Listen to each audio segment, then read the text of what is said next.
में शिल्प व्यापार और नगर के बारे में। तो शिल्प क्या थे? शक कुषाणों सातवाहनों का 200 से लेकर 300 में प्रथम तमिल राज्यों का युग प्राचीन भारत के शिल्प और वाणिज्य के इतिहास में चरम उत्सव का काल था। इस काल में कला और शिल्पियों का विलक्षण विकास हुआ। इस काल के ग्रंथों में हम शिल्पियों के जितने प्रकार पाते हैं वे पहले के जैसे नहीं पाते। मौर्य पुग काल के दीर्घ निकाय में सबसे लगभग 24 प्रकार के व्यवसाय का उल्लेख है। इसी काल में महावस्तु राजगीर में रहने वाले 36 प्रकार के व्यवसाय का उल्लेख है। फिर भी सूची अधूरी है। मिलिंद पन्नों या मिलिंद प्रश्न तो 75 व्यवसाय गिनाए हैं। 60 विविध प्रकार के शिल्प समृद्ध हैं। साहित्यिक स्रोतों में शिल्पियों को अधिकतर नगरों से जोड़ा गया है, किंतु कुछ उत्खनन से प्रकट होता है कि गांव में भी बसते थे। तेलंगाना स्थित करीमनगर में एक गांव में बढ़ई, सुनार, लोहार, कुम्हार आदि अलग अलग टोलों में रहते थे। कृषि मजदूर व अन्य मजदूर एक दूसरे छोर पर बसते थे। सोना चांदी टीन तांबा पीतल लोहा रत्न के काम वाले 8 शिल्प थे। पीतल जस्ते सुरमा और लाल संख्या के प्रभेदों का उल्लेख है। खान और धातु के कौशल में भारी प्रगति और वैशेषीकरण का चलता था। लोहा बनाने की तकनीकों के ज्ञान में भारी प्रगति हुई। अनेक उत्खननों पर कुषाण और सातवाहन कालीन लोहा शिल्प की वस्तुएं अधिकाधिक संख्या में मिली हैं, परंतु इस विषय में आंध्र का तेलंगाना सबसे समृद्ध प्रतीत होता है। इस क्षेत्र के करीमनगर में और नालकोंडा जिलों में हथियारों के अलावा तराजू की डंडी, मुठ वाले फावड़े, कुल्हाड़ियाँ, हंसिया, फाल, उस्तरा, करछुल आदि वस्तु मिले हैं। छुरी कांटे सहित भारतीय इस्पात का निर्यात अबसिनियाई बंदरगाहों को किया जाता था। पश्चिम एशिया में उनकी भारी प्रतिष्ठा थी। कपड़ा बनाने, रेशम बुनने, अस्त्रों और विलास की वस्तुओं का निर्माण में प्रगति हुई। मथुरा साटाग्राम विशेष प्रकार के वस्त्र निर्माण का एक बड़ा केंद्र हो गए। दक्षिण भारत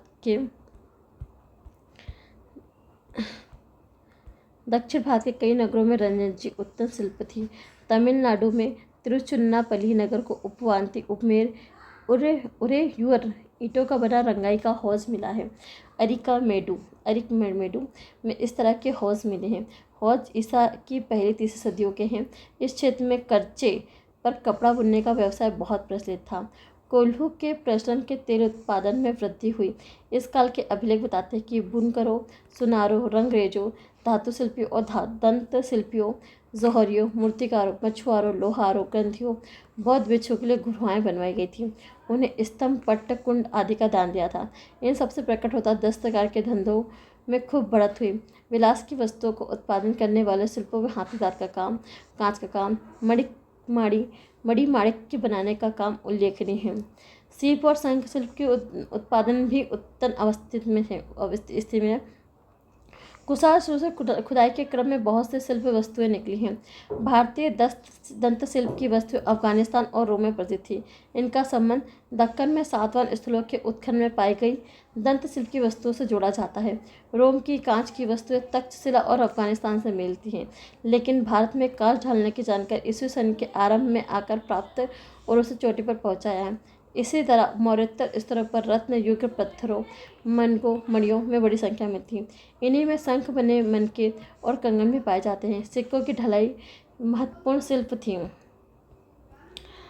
और वह काल सोने, चांदी और तांबे का से सीन से पोर्टिन की तरह सिक्के बनाने के लिए मौसूम थे। शिल्पी लोग नकली रोमन सिक्के बना लेते थे।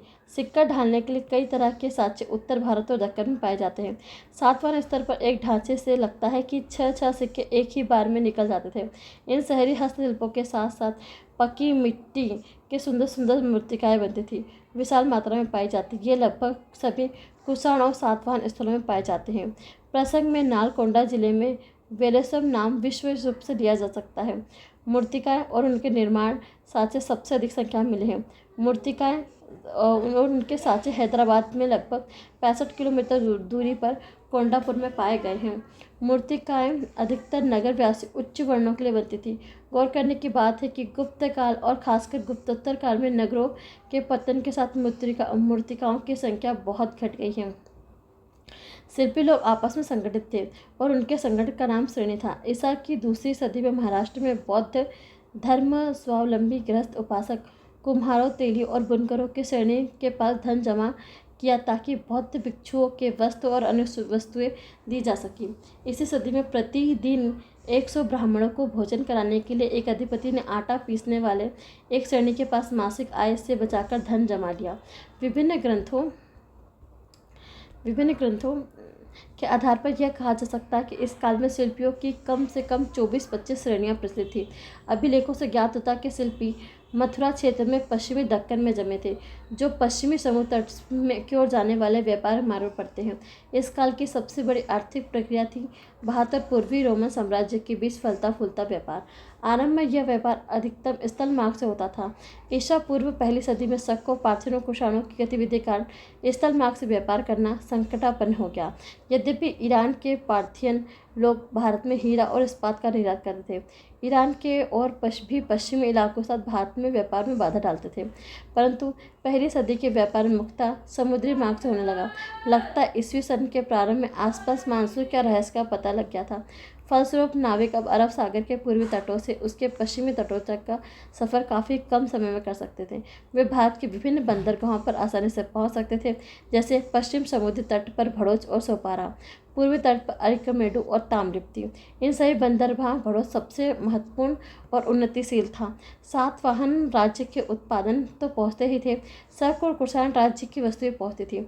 शक और कुषाण लोग भी पश्चिमोत्तर सीमा प्रांत में पश्चिमी समुद्र तट पर दुर्ग मार्गों से जाते थे। दोनों मार्ग तक्षशिला में मिलते थे। मध्य एशिया से गुजरने वाले रेशम मार्ग से जुड़े थे। पहला मार्ग उत्तर में सीधे दक्षिण की ओर जाता था और तक्षशिला को निची सिंधु घाटी से जोड़ता था, वहां से भड़ोच चला जाता था। दूसरा मार्ग उत्तरापथ के नाम से विदित है, अधिक चालू था। यह तक्षशिला से चलकर आधुनिक पंजाब में होते हुए यमुना पश्चिम तट पर पहुंचता था। यमुना का अनुसरण करते हुए दक्षिण की ओर मथुरा जाता था, फिर मथुरा से मालवा उज्जैन पहुंचकर वहां के पश्चिम समुद्री तट पर भड़ोच जाता था। उज्जैन में आकर एक और मार्ग उनसे मिलता था, जो इलाहाबाद के समीप कौशाम्बी से निकलता था। विदेशी व्यापार। भारत और रोम के बीच व्यापार तो भारी मात्रा में चला, लेकिन इस व्यापार का लोगों के रोजमर्रा काम की चीज़ें शामिल नहीं थी। बाजार की विलासिता की वस्तुएं खूब चलती थी। कभी कभी अभिजात्य वर्ग की आवश्यकता मानी जाती है। रोम वालों ने सबसे पहले देश के सुदूर दक्षिणी हिस्से में व्यापार प्रारंभ किया, इसलिए सबसे पहले सिक्के तमिल राज्यों में मिले। सातवाहन राज्य क्षेत्र के बाहर है, जो रोम वाले मुख्यतः मसालों का आयात करते थे और वे दक्षिण भारत में मशहूर थे। वे मध्य और दक्षिण भारत में मलमल, मोती, रत्न, माणिक का आयात करते थे। लोहे की वस्तुओं को में खासकर बर्तन रोमन साम्राज्य में भेजी जाने वाली महत्वपूर्ण वस्तु थी। मोती, हाथी दांत, रत्न, पशु की गिनती विलास की वस्तुओं में थी। पौधे और उसके उत्पाद धर्म, अंतिम संस्कार, पाक और औषध के काम आते थे। पाकशाला के बर्तन भी आयात होते थे। छुरी कांटे का उपयोग उच्च वर्गों के लोगों के लिए शायद महत्वपूर्ण स्थान रखता होगा। भारत में सीधे भेजी जाने वाली वस्तुएं के अलावा कुछ चीन, मध्य एशिया भारत आती थी। रोमन साम्राज्य के पूर्वी भाग में भेजी जाती थी। रेशम चीन से सीधे रोमन साम्राज्य के अफगानिस्तान और ईरान से गुजरने वाले रेशम मार्ग से भेजा जाता था, लेकिन बाद में जब ईरान और उसके पड़ोसी क्षेत्रों में पार्थियन का शासन हो गया, तब कठिनाइयाँ पैदा हुई। रेशम के व्यापार का मार्ग कुछ बदल गया। इस महाद्वीप के पश्चिमी भाग में होते हुए पश्चिमी भारत के बंदरगाहों पर आने लगा। कभी कभी चीन से रेशम भारत के पूर्वी समुद्र तट होते भारत आता था, तब यहाँ के पश्चिमी देशों को जाता था। इस प्रकार भारत और रोम साम्राज्य के बीच रेशम का पारगम व्यापार काफ़ी चला। रोम के लोग भारत को शराब के दोहते, कलश और मिट्टी के अन्य प्रकार के पात्र बेचते थे। ये वस्तुएं पश्चिम बंगाल, तामिक, पांडिचेरी के निकट अरिकेमेडु, दक्षिण भारत के अन्य स्थानों में खुदाई में मिले हैं। कभी कभी तो ये वस्तु गुवाहाटी तक पहुंच जाती थी। सातवाहन अपना सिक्का ढालने पर जिस हिस्से का इस्तेमाल करते थे, वह रोम में लपेटी हुई पट्टी की शक्ल से मंगाया जाता था। उत्तर भारत में रोम से आई हुई वस्तुएं बहुत कम देखने को मिलती हैं, परंतु संदेह नहीं कि कुषाणों के समय इस उपमहादेश के पश्चिमोत्तर भाग में ईसा की दूसरी सदी में रोमन साम्राज्य पूरी भाग के साथ व्यापार चलता था। जब 115 में मेसोपोटामिया को जीतकर रोम का प्रांत बना लिया, तब इस व्यापार को और सहूलियत मिली। रोम के सम्राट ट्रोजन ने न केवल मस्कट पर विजय प्राप्त की, बल्कि फारस की खाड़ी का भी पता लगाया। व्यापार और विजय के फलस्वरूप रोमन वस्तुएं अफगानिस्तान और पश्चिम भारत में पहुंची। काबुल से 72 किलोमीटर उत्तर बेलाम में इटली, मिस्र और सीरिया में बने कांच के बड़े बड़े मर्तबान मिले हैं। वहाँ कटोरे, कांसे का घोड़ा, इस्पात का पैमाना, पश्चिमी बाट, कांसे की छोटी छोटी यूनानी रोनम, मूर्तियाँ, सुराहियाँ, सिलखड़ी व अन्याय के पात्र भी मिले हैं। तक्षशिला में, जिसकी पहचान पाकिस्तान के पश्चिमोत्तर सीमा प्रांत आधुनिक सिर में की गई थी, यूनानी रोमन कांस्य मूर्तियों के उत्कृष्ट नमूने मिले हैं। हमें चांदी के गहने, कुछ कांस्यपात, एक कलश, रोमन सम्राट टाइबेरियस के कुछ सिक्के मिले हैं। परंतु अरेटाइन मध्यभाग जैसे जो दक्षिण भारत में आमतौर पर पाए जाते हैं, वे मध्य भारत या पश्चिमी भारत या अफगानिस्तान में नहीं मिलते। स्पष्ट इन स्थानों में वे लोकप्रिय पश्चिमी वस्तुएं नहीं पहुंची हैं जो अधिकतर विंध्य के दक्षिण और सातवाहन राज्य में या उनसे दक्षिण में पाई जाती हैं। इस प्रकार सातवाहनों और कुषाण राज्य को रोमन साम्राज्य का व्यापार में लाभ पहुंचा। फिर लगता है अधिक लाभ सातवाहनों को हुआ। रोम से भारत आने वाली वस्तु में सबसे महत्वपूर्ण है ढेर सारे रोमन सिक्के, प्राय सोने और चांदी के। समूचे उपमहादेश में इन सिक्कों में लगभग 150 जरी के प्रकाश में आए हैं और इनमें अधिकतर विंध्य के दक्षिण में पाए जाते हैं। भारत में पाए जाने वाले रोमन चांदी के सिक्के की संख्या 6000 से अधिक नहीं है, पर यह कठिन है कि केवल इतने ही सिक्के रोम से आए हैं।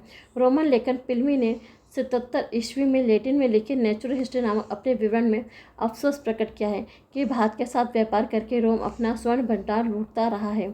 और इस कथन में अतिरंजन हो सकता है, लेकिन पहले 2200 में शिकायत पर वर्णन मिलता है कि रोम पूरब में लाल मिर्च मंगाने पर अत्यधिक खर्च करा था। पश्चिम के लोगों ने भारतीय गोल मिर्च इतनी प्रिय थी कि संसद में गोल मिर्च का नाम पड़ गया यमन प्रिय। भारत में बने छुरी कांटे के इस्तेमाल के खिलाफ भारी प्रतिक्रिया हुई, जिनमें रोम में अमीर ऊंची कीमतों पर खरीदते थे। उस समय लोगों को व्यापार संतुलन की अवधारणा भले ही ना रही हो, परंतु भारतीय प्रायद्वीप में पाए जाने वाले रोमन सिक्के और पातों की बहुतायत में इसमें कोई संदेह नहीं किया था। रोम के साथ व्यापार का पलड़ा भारी था। रोम की मुद्रा में होने वाली कमी का अनुभव इतना तेज हुआ कि अंततः रोम को भारत के साथ गोल मिर्च और इस्पात के माल का व्यापार बंद करने के लिए कदम उठाना पड़ा। लगता है भारत रोम व्यापार और जहाजरानी में मुख्य भूमिका रोमनों ने अदा करी। रोमन व्यापारी दक्षिण भारत में बस गए और इस बात के बहुत कम प्रमाण मिलते हैं कि भारत के लोग रोमन साम्राज्य में बसे। मिट्टी के बर्तन के टुकड़ों को तमिल भाषा में लिखित अभिलेख मिले हैं, जिससे पता चलता है कुछ तमिल सौदागरों ने रोमन काल में मिस्र में बसते थे। मुद्रा अर्थव्यवस्था। रोमन से भारत आए चांदी और सोनों के सिक्के का प्रयोग लोग किस काम में करते थे? रोमन स्वर्ण मुद्रा सुबह अपनी धातु के लिए मूल्यवान होती थी, साथ ही उनका प्रश्न बड़े बड़े लेन देन में भी रहा होगा। उत्तर में हिंदू यूनानी शासकों ने कुछ स्वर्ण मुद्राएं जारी की, लेकिन कुषाणों ने काफ़ी संख्या में स्वर्ण मुद्राएं चलाई। यह समझना गलत होगा कि सभी कुषाण स्वर्ण मुद्राएं रोमन सोने से ढाली की। भारत के पास अपना सोना नहीं था। 5वीं सदी ईस्वी पूर्व में भारत ने ईरानी साम्राज्य को नजराना के तौर पर 220 टैलेंट का सोना दिया। यह सोना सिंध की स्वर्ण खान से निकला गया होगा। कुषाण संभवतः मध्य एशिया से सोना प्राप्त करते थे। यह संभव था कि सोना या तो कर्नाटक या बिहार के ढाल में या उसके बाद कब्जे में आ गए स्वर्ण खानों को मिला होगा। रोम से संकट के फलस्वरूप कुषाणों ने दिनार सदस्य स्वर्ण मुद्राएं जारी की, जो गुप्तों के शासन में खूब प्रचलित थी, परंतु स्वर्ण मुद्राओं का प्रयोग रोजमर्रा के लेन देन में नहीं होता था। ये लेन देन सीसे, पोटीन और तांबे के सिक्के में चलते थे। आंध्र में सीसा और तांबा दोनों खाने पाई जाती हैं, कर्नाटक में सोने की। आंध्र में दक्कन में सीसे और पोटीन के सिक्के बड़ी संख्या में जारी किए। प्रायद्वीप के सिरे पर कुछ आहत मुद्राएं और आरंभिक समगर युग की मुद्राएं पाई गई। कुषाणों ने उत्तर और संख्या में जारी किए। तांबे के सिक्के भारी मात्रा में कई देशों राजवंशों ने जारी किया, जैसे मध्य भारत में राज करने वाले नाग, पूर्वी राजस्थान तथा हरियाणा, पंजाब, उत्तर प्रदेश में संलग्न क्षेत्रों पर शासन करने वाले यगोधे, कौशाम्बी, मथुरा, अवंती, अक्षित, उत्तर प्रदेश, बरेली इत्यादि में राज करने वाले मित्र।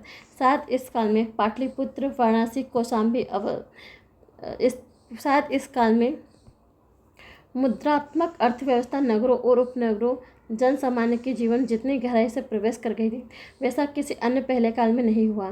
यह परिवर्तन कला और शिल्प विकास और रोमन साम्राज्य के पूर्वजर पर विकास के अनुरूप ही है। शहरी बस्तियाँ, शिल्प और वाणिज्य के बढ़त और मुद्रा के अधिकाधिक प्रयोग के परिणाम से इस काल में अनेकान नगरों की वृद्धि हुई। वैशाली, पाटलिपुत्र, वाराणसी, कौशाम्बी, श्रावस्ती, हस्तिनापुर, मथुरा, इंद्रप्रस्थ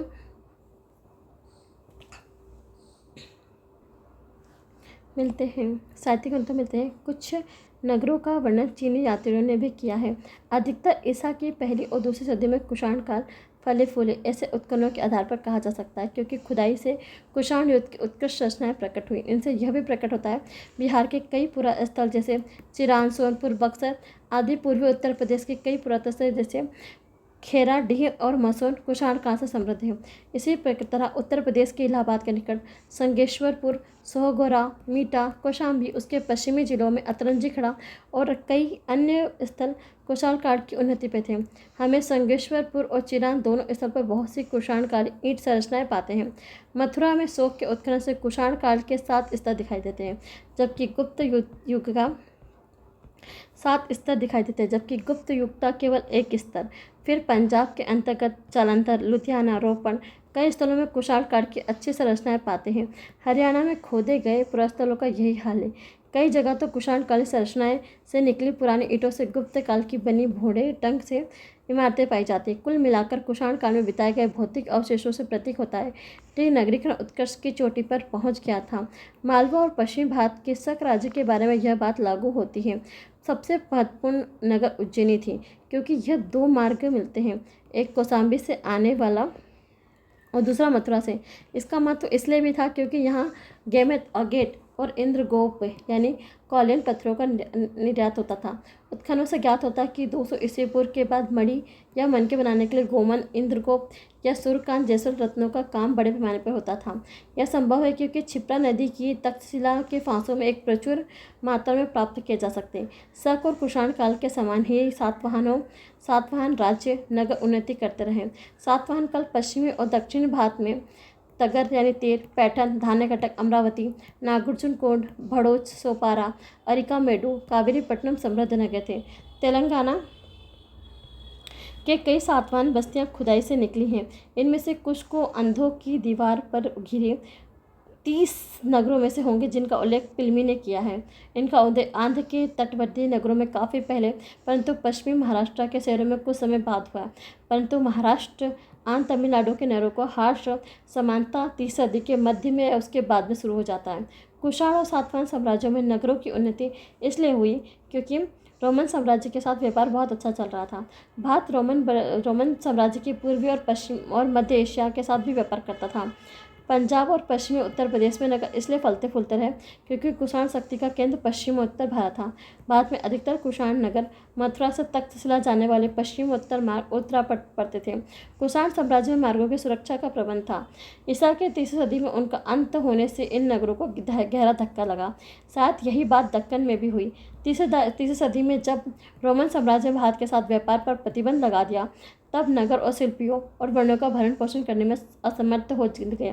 दक्कन में हुई खुदाइयों से भी सातवाहन काल के बाद नगर बस्तियों का हास होना लक्षित था।